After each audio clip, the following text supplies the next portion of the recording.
बहुत समय पहले की बात है। गहरे नीले समुद्र के नीचे एक सुंदर और विशाल जल राज्य था। वहां की रानी और राजा की छोटी बेटी, जिसे सब नन्ही जलपरी कहते थे, बहुत ही प्यारी और जिज्ञासु थी।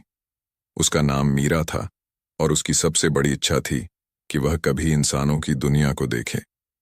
मीरा अक्सर अपनी दादी से इंसानों की कहानियां सुना करती थी।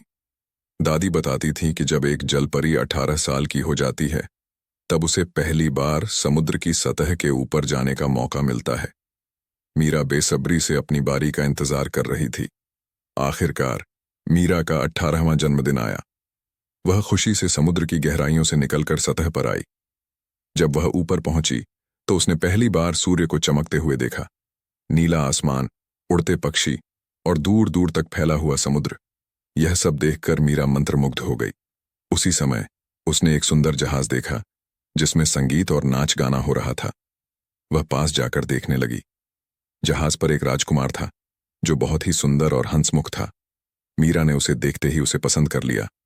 अचानक मौसम बदलने लगा और भयंकर तूफान आया। जहाज लहरों के थपेड़ों से डगमगाने लगा और कुछ ही देर में जहाज डूबने लगा। राजकुमार पानी में गिर गया और बेसुध हो गया। मीरा ने तुरंत उसे बचाया और किनारे तक ले आई। मीरा ने उसे किनारे पर छोड़ दिया, लेकिन वह चाहकर भी उससे बात नहीं कर सकती थी, क्योंकि जलपरियों की आवाज इंसानों के लिए सुनाई नहीं देती थी। उसने बस दूर से उसे देखा और चुपचाप समुद्र में वापस लौट गई।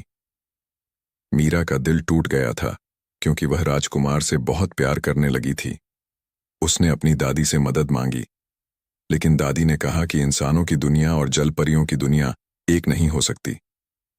मीरा उदास होकर समुद्र की गहराइयों में लौट आई, लेकिन उसकी यादों में हमेशा वह राजकुमार और उसकी पहली मुलाकात बसी रही। इस तरह नन्ही जलपरी ने अपने सपनों और प्यार के लिए कुर्बानी दी, लेकिन वह जानती थी कि उसकी जगह हमेशा समुद्र में ही है, जहां उसकी असली पहचान थी। कहानी का संदेश: सच्चा प्यार और इच्छाएं हमेशा हमारे साथ रहती हैं, लेकिन हमें अपनी पहचान और जिम्मेदारियों को नहीं भूलना चाहिए।